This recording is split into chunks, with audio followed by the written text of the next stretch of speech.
Okay po, topic natin. Pag-uusapan ko ang 10 pagkain na controversial na sa pagkinig ninyo. Pwede ba to sa senior? Actually, itong topic ko para din sa lahat ng tao eh. Itong 4 na pagkain kasi, conflicting ang results. Ibig sabihin, may pag-aaral nagpapakita na maganda itong 10 pagkain, pero meron din pag-aaral nagpapakita na masama itong 10 pagkain. Kaya depende lang to sa makikita mo, kung ano lang lumabas sa newsfeed mo, baka maniwala ka, ay good to, ay bad to. Pero syempre, bilang internist, bilang cardiologist, dapat balanse ang opinion natin.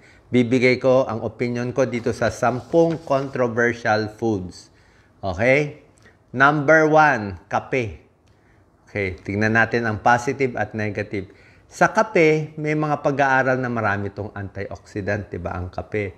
So, coffee consumption, nakita nila maganda sa utak.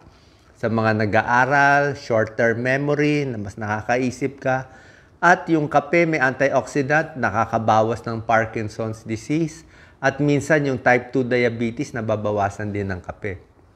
Pero, meron ding pag-aaral. Ang kape, lalo na kung marami-rami, magpapalpitate ka dyan, makabugang dibdib. May ninenervyos, anxiety, hindi makatulog, osteoporosis, pati yung buto, humihina, nag-acid reflux, acidic ang kape. So, ano recommendation ko? O, ganito recommendation ko. Para sa akin, pwede magkape kung sanay kayo magkape, pero limit lang natin sa 2 tasa bawat araw. Maximum siguro 3 tasa. Pero 2 to 3 cups yan ng mga pag-aaral. Huwag naman 6 na tasa sa isang araw. Tapos mas maganda sana kung yung coffee nyo, konti lang sugar. Konti lang yung cream o whipped cream. Huwag na yung maraming arte-arte. Ano lang, plain coffee, konting sugar. Kung kaya nyo, black coffee, mas maganda. Tapos kung malapit na matulog sa gabi, hapon na gabi na, huwag na magkakape. Baka hindi ka makatulog. Pero kung katulad ko, nagpapalpitate sa kape, kami ni Doc Lisa, hindi kami pwede magkape. Sa caffeine kami nagkakaproblema. Number 2, controversial food, itlog.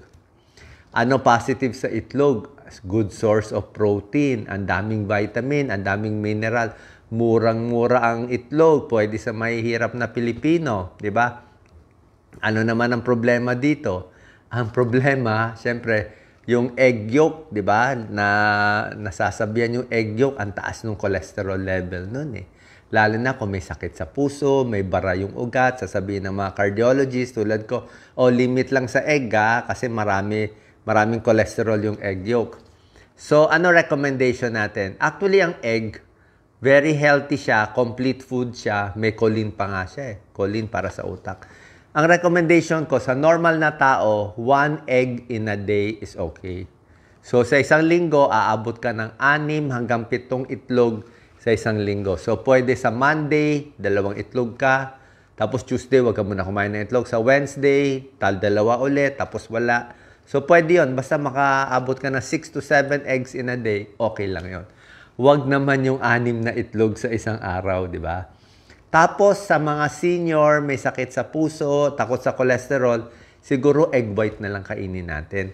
Yung egg yolk, medyo iwas tayo. Si Doc Lisa, hindi yan kumakain ng egg yolk. Taas ng cholesterol niya.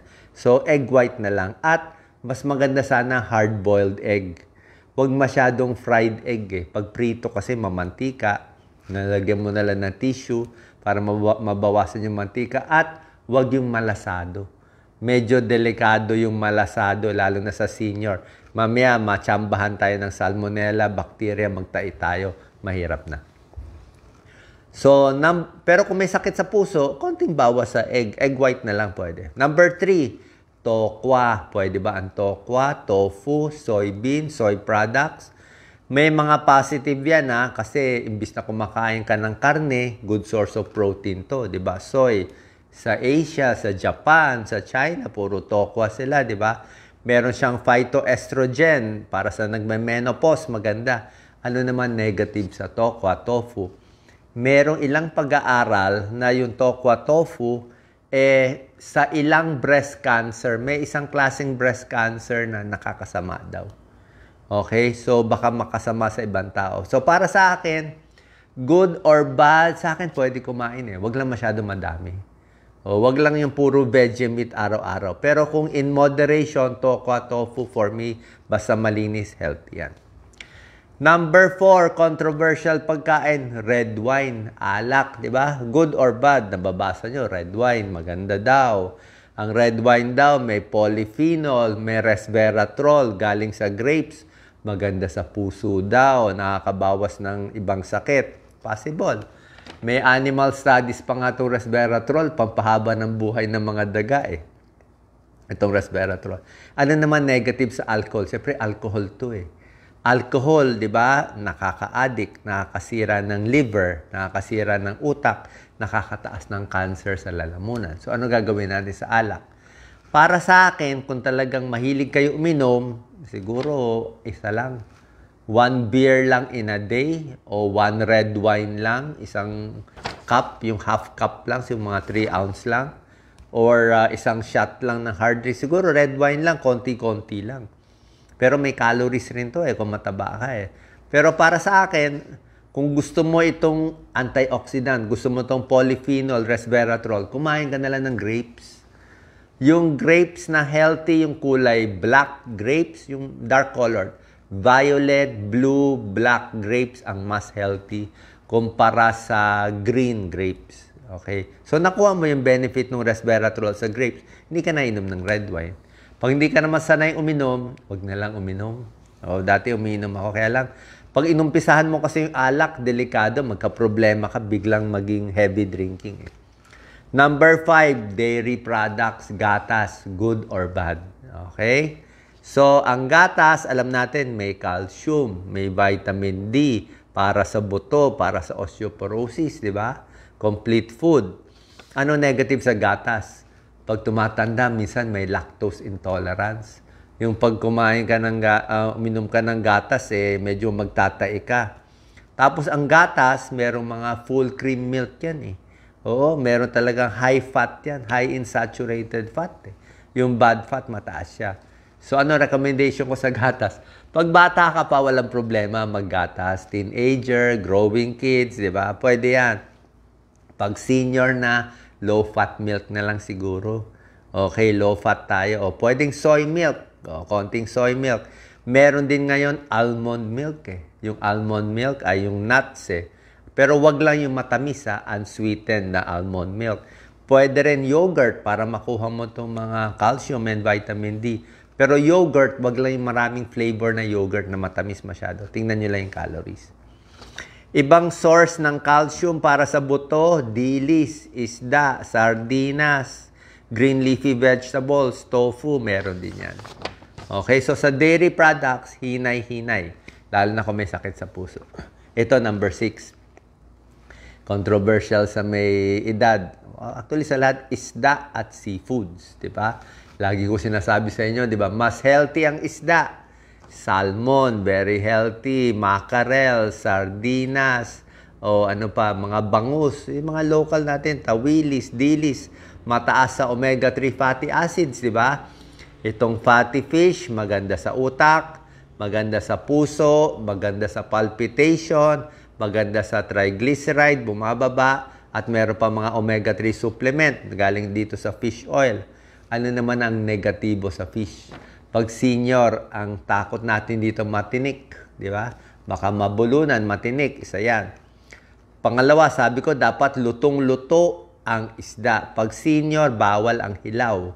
Dapat luto, hindi kilawin, hindi sushi, hindi sashimi, kasi baka matsambahan tayo ng food poisoning. Magtae ang senior, delikado. Baka maubusan ng dugo, ng tubig ang senior, delikado sa ospital. Isa pang problema natin sa isda, mercury. Alam niyo naman yung mercury content, di ba? Sa malalaking isda, yung mercury content, yung mga tuna, swordfish, ganyan medyo ayaw natin yung malalaki. Gusto mo yung isda, mga 1 feet and below. Para hindi siya matagal sa ilog na madumi, hindi siya makaka-absorb ng mercury. So, ano recommendation natin sa isda? Good or bad? O, ganito recommendation ko. Pwede ang isda 3 times in a week. Yun ang recommended 3 times kayo. 3 times to 4 times in a week. Tapos yung maliliit lang isda, tapos lutong-luto. Diba? Lutong-luto dapat, wag hilaw. Pero pag buntis, medyo takot tayo sa mercury kung buntis. So medyo ingat sa mga big fish. Sa seafood, sa hipon, pwede kumain ng hipon, yung katawan ng hipon, okay. Yung ulo ng hipon, yun ang cholesterol. So medyo bawas doon. Sa alimango, pwede naman kumain, basta safe, yung katawan lang. Pero yung aligi, yung taba, iwas din.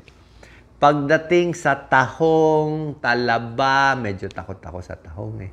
Like ngayon lately lang tingnan nyo yung news. Lagi naman nagbibigay ng news ang gobyerno natin. May 6 na lugar, may red tide eh. So hindi natin alam kung mare-red tide kasi yung mga tahong talaba, yun ang nag-absorb ng mga dumi sa dagat. So pag na red tide na delikado. Okay, so ingat lang. Kung kakain man konti-konti, pag senior, wag na lang.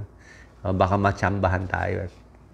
So, pwede kumain na isda ingat lang sa tinik at 3 times in a week. Number 7, red meat, pork and beef. Pwede ba sa senior? Pwede ba sa lahat? Ano benefit ng red meat? Mataas sa protein na yan. Talagang, di ba, pampalakas yan steak, protein. Mataas sa iron para sa anemic. Vitamin B12, pampalakas. Ang mga senior, kailangan mas maraming protein. Ang protein ng senior, gano'ng karaming protein kailangan? Ganito recommended. Bawat kainan, isang palad. Hindi to kasama, Hindi to kasama. Ang pork chop nyo, kasing laki ng palad nyo. Kaya yung bata, maliit ang palad, yan lang ang protein. Pag malaking tao, malaking palad, mas malaki. Senior, isang palad, mas malaki pa. 2 times to 3 times a day. Ganyan lang kalaki yung steak, yung pork chop, yung isda. Yan ang recommended. Senior, pwede a little more. So, ano positive sa beef? Sinabi ko na, di ba? Protein, iron, pampalakas. Ano naman negatibo sa pork and beef? Alam natin, red meat yan di ba? So, increased risk of cancer. Increased heart disease, mataas ang cholesterol. Gusto natin yung mga lean cuts at hindi matataba. Paano pa kung processed meat, hotdog, ham, langgunisa, may mga preservative, may nitrite, may nitrate, di ba? Alam natin, medyo iwas. So, ano tips natin? Kakain, hindi kakain. So, minsan kasi nababasa ko parang bawal yan, pwede to. Hindi naman ganon. Pwede kumain ng red meat, gusto nyo pork, gusto nyo beef. Paminsan-minsan. Once, twice a week. Pero sa ibang araw, mas damihan mo yung isda. Sa ibang araw, mas damihan mo yung tokwa. O yung mga gulay, may protein din sa gulay. More moderation in everything. Okay? Pero sa processed meat, medyo iwas tayo. Tsaka masyadong maalat. Number 8, controversial food, dark chocolate. Yan. Pwede ba o hindi? Meron ako nakikita minsan di ko sasabihin sino, pero mahilig siya sa dark chocolate. Healthy daw. Ang dami binibili. Kaya lang, ang laki-laki nung tao. Sobrang overweight siya. Baka 200 pounds. Diba? Pag 200 pounds na, magda-dark chocolate ka pa ba? So, ano plus sa dark chocolate? 70% cocoa or more. Mapait to. Maraming antioxidant, pampaganda ng blood flow, maganda rin sa blood pressure. Ano negatibo sa dark chocolate? Ang taas ng calories. Kakataba. Kaya ang pwede mo lang kainin, 30 grams. Maliit lang 30 grams. Parang ganito lang siguro. Maliit lang siya. 30 grams in a day. Okay? Kung bagasan ng konting-konti lang. So, pwede ka kumain. Pero kung may diabetes ka na, overweight ka na, wag na siguro mag-dark chocolate. Baka masanay pa tayo sa matamis konting-konti lang. Number 9, controversial food out of 10, coconut oil. Okay? Coconut oil. Positive o negative? Siyempre, nasa Pilipinas tayo. Gusto natin coconut. Kailangan mabenta yung coconut natin. Puro tayo coconut Ang positive sa coconut, meron tayo medium chain triglycerides. Okay? MCTs. So, yan yung maganda. Nadadigest, may benefit sa utak. Kaya lang, sa Amerika, ayaw nila. Meron silang mga pag-aaral sa coconut oil, saturated fat daw yan. Sabi ng Amerika, bad fat daw yan. Hindi natin alam kung tunay, sinisiraan ba yung produkto natin? Nakakataas daw ng cholesterol, baka daw magbara yung puso. Although, hindi naman ganun ka-clear So, para sa akin, gusto ng sa US ay olive oil, mas maganda. Naniniwala ako, maganda olive oil. Pero yung coconut oil, good or bad, at ibang mga vegetable oil, para sa akin, ganito na lang. Pwede naman kumain ng oil eh, di ba? May lutong mantika. Kahit anong mantika gusto mo, pero konti lang. Kontian mo lang yung luto mo. Wag yung fried chicken na lubog. Wag yung lubog na lubog yung fried chicken. Pwede ka magmantika, konti lang. Di ba? Minsan gawin mong inihaw. Minsan gawin mo nilaga. Minsan gawin mong roasted o bake. Ibang luto. Wag mo lang damihan yung oil. Tsaka yung secret natin, yung tissue paper. Diba? Minsan kasi yung sa amin, pag kumakain kami ng itlog, lubog sa mantika eh. O yung ganun ng luto. So nilalagyan namin ng tissue. Yung tissue nag-absorb ng mantika para at least hindi pumasok sa katawan. Kasi yung mantika na yan, ano man yan, coconut oil, vegetable oil, mataas yan sa calories ha. Pag fried egg, parang 150 calories na. Pero pag hard-boiled egg, parang 100 calories. So yung mantika ang nagpapataas. Kaning puti, baka 200 calories. Sinangag, nilagyan mo ng asin at mantika, parang 250 calories. So yung mantika ang nagpapataas ng calories. So coconut oil, okay lang yan. Wag lang masyado madami. Number 10, controversial food, artificial sweetener. Pwede ba yan? Yung mga zero na soft drinks, di ba? 0 calorie. Yung mga juice na binebenta na may artificial sweetener. Sa mga diabetes, di ba? Nilalagyan nila ng artificial sweetener para hindi gumamit ng sugar.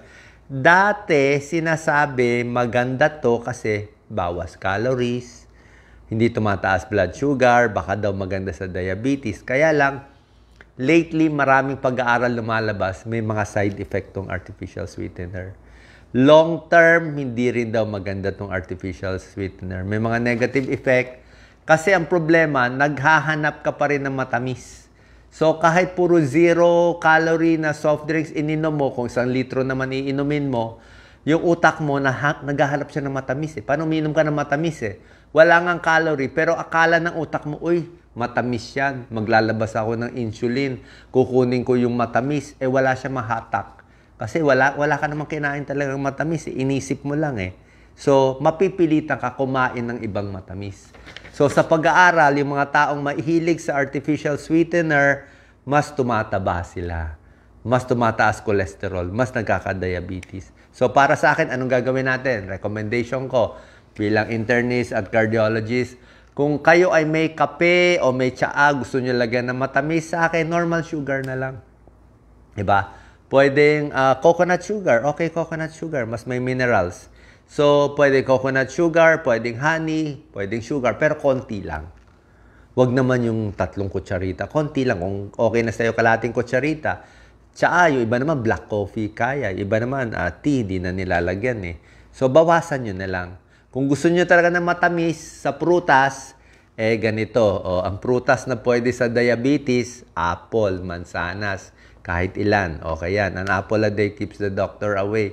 Hindi nakakataba. Hindi nakakataas ng blood sugar ang apple, mansanas. Peras, pears, okay din. Strawberry, okay din. Saging, pwede na. 1 or 2 saging, banana in a day, okay rin sa diabetes. Hindi sila ganun katatamis. Okay din sa inyo.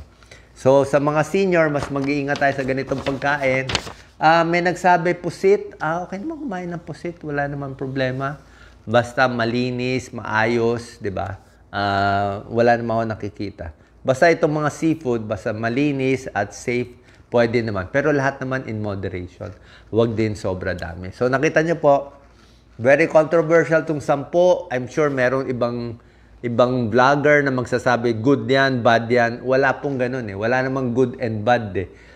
Ang ibig sabihin, sa tamang pagkain, sa tamang dami, pwede naman kainin to. Mas piliin lang natin yung mas healthy at mas bawasan itong mas hindi. Salamat po. Share po natin sa ating kababayan. Thank you po.